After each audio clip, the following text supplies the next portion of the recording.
Here's the deal. Wherever you are in the journey is only because you've taken next steps, or only because you haven't taken next steps. Does that make sense?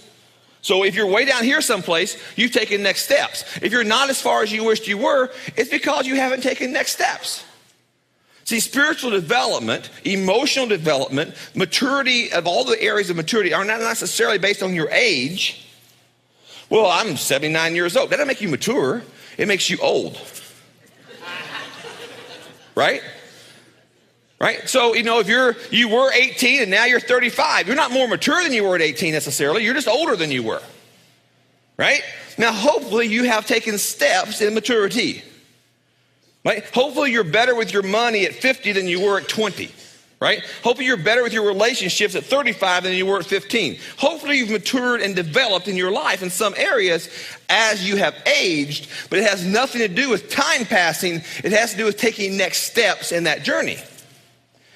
Okay, one of the areas that we fail and we choose to neglect most of the time is our spiritual development journey. That we have to take these next steps. It's the same kind of process. So what happens sometimes is life comes at us. These areas of giants come at us, wherever they may be. And the thing is we're not prepared for those. They stir up our insecurities or our fear or our the things that handicap us or our habits or our addictions or whatever the thing is. And we're just not prepared for that. And then we run back. We don't know what we believe, and we don't know where we stand, and we don't really know where we are with Jesus, and whatever the thing is, and we just back up so many times. And the reality is that the reason we struggle is because our internal reality gives us our outward expression. And we choose fear, and we choose doubt, and we choose worry, and like for instance, I'll use worry for a second. Worry is always the absence of trust in God. You can be concerned about things because things are real sometimes and they're scary. But there's a difference in being concerned and being worried.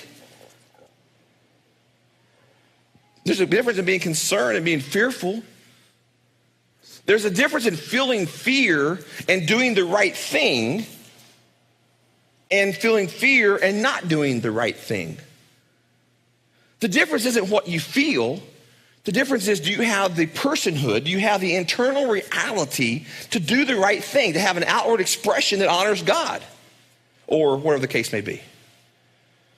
So when you find yourself stumbling a lot, when you find yourself in an area of weakness and you fall a lot, when you find yourself coming up against the same wall and you keep, that same barrier, that same thing keeps overwhelming you, or whatever we're talking about.